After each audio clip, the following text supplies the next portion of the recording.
ओम शांति। 20 जुलाई 2023 के ईश्वरीय महावाक्य मुरली के मुख्य पॉइंट सुने। आज शिव परमपिता परमात्मा शिव बाबा ने कहा, बच्चों, ईश्वर का प्यार सिर्फ एक बार तुम बच्चों को ही मिलता है। इसको नया प्यार कहते हैं। जिस प्यार के साथ तुम बाबा के पास बैठे हो, पहले तुम्हारी आशाएं भी थी कि धन मिले, महल मिले। अभी वह आशाएं बदल गई हैं, क्योंकि अब तुम्हारा परमपिता परमात्मा शिव बाबा, भगवान, ईश्वर, अल्लाह सब कुछ मिल गया है। उसने तुम्हारा हाथ पकड़ लिया है और बच्चों ने अपने पिता को पाकर बहुत खुशी से गदगद हो गए हैं। इसलिए बाबा ने कहा, अभी तुम बाबा से विश्व का मालिक बनने का पुरुषार्थ कर रहे हो। अब तुम्हारे दिल में बच्चों उमंग है कि बेहद के बाप से बेहद का सुख का अधिकार लेना है, तो और सभी की याद को समेट कर एक बाबा को याद करना पड़े। तो बच्चों, ऐसी युक्ति रचनी है तुम्हें जो घड़ी घड़ी अपने शिव बाप की याद आती रहे। माया के बच्चों उल्टे सुलटे संकल्प विकल्प तो आएंगे ही, उनसे बच्चों बचने की युक्तियाँ आज मैं तुम्हें बताता हूँ। तो बच्चों, हर एक अपने घर में शिव बाबा का चित्र रखें और उन पर लिख दें, शिव बाबा आया हुआ है। घड़ी घड़ी शिव बाबा को देखते रहेंगे तो याद बनी रहेगी। देह अभिमान आने से ही बच्चों विघ्न पड़ते हैं। अब धरती पर और सूक्ष्म देहधारी सबकी याद छोड़नी है। बाबा तुमको इस एक जन्म में इतनी मेहनत कराते हैं। बाबा को त्रास भी आता है, दुख भी आता बच्चों पे कि बच्चे बहुत मेहनत कर रहे हैं। तो बाबा कहते हैं, बच्चों, बस इस एक ही जन्म कलयुग संगम पे तुम मेहनत कर लो, फिर 21 जन्मों का सुख मिलेगा तुम्हें। लेकिन सतयुग में मैं नहीं हूँगा, मैं तो बस देखे कर खुश होऊंगा हमारे बच्चे कितने खुश हैं, कितने सुखी हैं। तो बाबा ने कहा, मेहनत बहुत बच्चे करते हैं जो 21 जन्म सुख भोगते रहेंगे, सदा सुखी रहेंगे। तो ऐसा बाप जो तुम्हें पुरुषार्थ करना सिखलाते हैं, तो बच्चों उनको कितना याद करना चाहिए। निरंतर याद के अभ्यास से ही पुराने पाप कर्म विनाश होंगे। अगर शिव बाबा की याद रहेगी मन में, अपना कर्म करते रहो, याद करते रहो और घर व्यवहार, घर गृहस्थ व्यवहार सब कुछ अच्छे से संभालते रहो, श्रेष्ठ से श्रेष्ठ कर्म हो, तो बाबा के शिव बाबा की याद घड़ी घड़ी आएगी कि बाबा सब तुम ही कराए हो, तुम ना होते तो हमें कौन यहाँ भेजता, कौन शरीर ये बनाता, कौन ये इस शरीर में लाइट देता। ये शरीर तो मुर्दा के समान था। बाबा आप आए हो तो ये मैं जीवधारी हूँ, मैं श्रेष्ठ आत्मा बन गई। वाह मेरे बाबा वाह। बच्चों ने बहुत प्यार से गीत गाया और इसी गीत को सुनकर बच्चे बहुत खुश हो रहे हैं और अपने सब पापों का विनाश भी कर रहे हैं। एक तरफ नए जीवन की शुरुआत कर रहे हैं, नई दुनिया के लिए सतयुग की सुखी रहेंगे, नहीं तो फिर प्रजा खानी पड़ेगी। बाबा ने कहा, अगर तुमने याद नहीं की तो तुम्हारे पुराने विकर्म पाप दोखी जितने भी जैसे गंदे हैं चाल चलन वैसी ही बने रहेगी, तो तुम्हें सजा भी खानी पड़ेगी। बच्चों, विजय माला में तुम आ नहीं सकोगे। विजय और लास्ट में बाबा ने कहा, यह कोई चोरी ठगी चलन हो न सके। पाप और पुण्य का सारा हिसाब किताब धर्मराज के पास रहता है। बाबा ने कहा, धर्मराज भी है, उसके पास सारा हिसाब किताब रहता है। उसको हमने हिसाब किताब रखने के लिए हमने भी उसको ड्यूटी दी है, तो उसके पास सारा हिसाब किताब है। तो बाबा ने कहा, तुम एक शिव बाबा की याद का अजपा जाप करो और कुछ याद ना आए, यूँ तो चित्र की दरकार नहीं है। बाबा ने कहा, अगर याद आती है तो कोई चित्र की दरकार नहीं, लेकिन शरीर के देह अभिमान अहंकार के कारण 61-63 जन्मों से सब कुछ करते इतने जन्म लिए, अब लास्ट में बाबा मिला है तो तुम्हें सब पापों से मुक्ति दिला रहा है।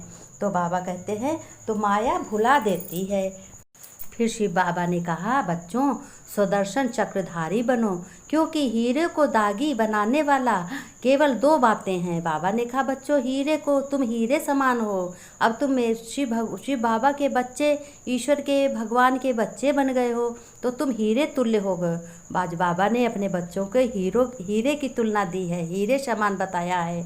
एक प्रदर्शन, दूसरा चिंतन। बाबा ने कहा, दो बातें जरूर याद रखो, अपने दिल में रख लो कि एक प्रदर्शन, दूसरा पर चिंतन। किसी दूसरे का दर्शन नहीं करना है, एक स्वयं अपना दर्शन करो और अपने बाप का दर्शन करो। दूसरा है पर चिंतन। पर चिंतन माने किसी की चिंता नहीं करनी है कि हाय उसका क्या होगा, उसके इतने दुख हो गया, उसका क्या होगा, ये किसी की चिंता नहीं करनी है। अब तो बस ये चिंतन पर चिंतन नहीं करो। यही दो बातें संग के रंग में स्वच्छ हीरे को दागी बना देती हैं। फिर बाबा ने कहा, इसलिए इस मूल बीज को अपने समाप्त कर स्वचिंतन करो और स्वदर्शन चक्र फिराओ, तो धूल और दाग लग नहीं सकता। बच्चों सदा बेदाग सच्चा हीरा, चमकता हुआ अमूल्य हीरा तुम बन जाओगे। बाबा ने बहुत प्यार से कहा कि बच्चों तुम सच्चा हीरा बन जाओगे, बेदाग हीरा बन जाओगे। फिर बाबा ने कहा कि बच्चों देखो, तुम्हारी कैसी व्यवस्था थी, अपनी पिछली व्यवस्था को याद करो और अब ये याद करो कि तुम क्या बने हो, हीरे तुल्य बने हो। पिछले कर्म इस से अब बन ना सके, मिल ना सके। तो बाबा ने कहा, देखो बच्चों तुमको ये बहुत याद करना है। फिर बाबा ने कहा, देखो ज्ञान की एक एक पॉइंट तुम्हें धारण करनी है। और शिव बाबा ने कहा, बच्चों तुम जो कर्म पहले करते थे उसमें अब कुछ नहीं मिल रहा है तुम्हें। अब तुम्हारा अलग से तुम्हारा है पॉइंट, अलग से तुम्हारा कर्म है, अलग से धर्म है, क्योंकि तुमने तन मन धन सब कुछ अर्पण कर दिया है। तो बाबा ने कहा कि बच्चों हीरे तुल्य बनो और तुम हीरा, बेदाग हीरा बनो, क्योंकि तुम बाबा के बच्चे बने हो। तुम्हें खुशी होनी चाहिए कि बाबा भगवान जिसको सब याद करते हैं, जिसको सब जानते नहीं, पहचानते नहीं। तो बाबा ने कहा कि अपने को ऐसे चेक करो कि जैसे मैं आत्मा कितनी पावरफुल हूँ और मुझ आत्मा की लाइट कितनी तेज है। फिर बाबा ने कहा, आत्मा की पावर को परखने की विधि जानते हो क्या है? आत्मा को परखने, जैसे स्थूल, जैसे हम यहाँ रह रहे हैं, लाइट की विशेषता होती है, वह अंधकार में रखी हुई किसी भी वस्तु का रूप नहीं देख सकती। जिस आत्मा की लाइट तेज होगी, पावर में वही ज़्यादा, उसी में पावर ज़्यादा हुई होगी। तो बाबा ने कहा, एक तो पुरुषार्थ, दूसरा है बात अपना भविष्य पद भी प्रत्यक्ष देखो, और तीसरी बात है वह जिन्हों की सर्विस करेंगे उनको भी इतना हो सहज और स्पष्ट मार्ग दिखा सकेंगे। बाबा ने कहा, जिनकी लाइट पावरफुल होगी वह ना खुद उलझते हैं और ना दूसरों को उलझाते हैं। फिर बाबा ने कहा, और इसके विपरीत जिस आत्मा की लाइट पावरफुल होगी वह खुद भी कदम कदम ठोकरें खाते हैं। जिनकी लाइट फुल नहीं होगी वह खुद भी कदम कदम ठोकरें खाते हैं और दूसरों को भी उनको ठोकरें खानी पड़ती हैं। और उनकी रचना भी ऐसी होती है कि उनका परिवार गंदा, सब बच्चे गंदी चलन के होते हैं। तो बाबा ने कहा, बच्चों क्योंकि जैसा बीज होता है वैसा ही फल निकलता है। बाबा ने कहा, अपनी लाइट की परसेंटेज को बढ़ाओ बच्चों। पावर हाउस एक शिव बाबा से अपनी बुद्धि का कनेक्शन जोड़ो, निरंतर जोड़ कर रखो। बाबा ने कहा, अपनी बुद्धि का कनेक्शन मुझसे जोड़ो और निरंतर जोड़ के रखो, पावरफुल आत्मा बनो। बाबा ने इतना बताया। बाबा ने तो दयालु है। फिर बाबा ने कहा, बच्चों तुम तो बहुत अच्छे हो। शिव बाबा ने कहा, बच्चों मुझे याद करो और ऐसे गीत पे याद करो। सुनो गीत को, सुनो।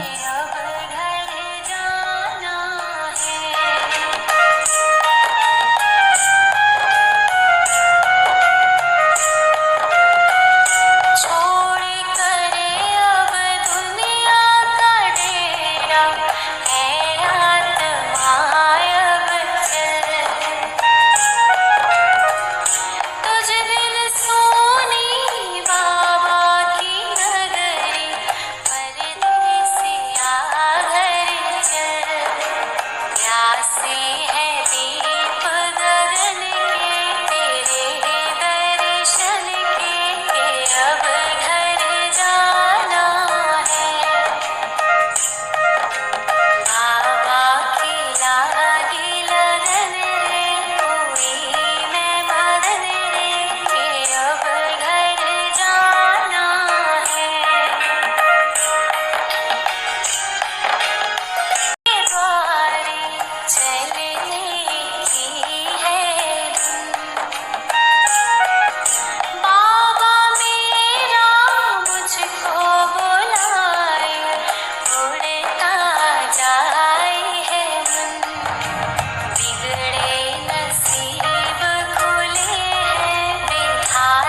इसी गीत पे बच्चों अपना योग लगाओ, बाबा की याद करो।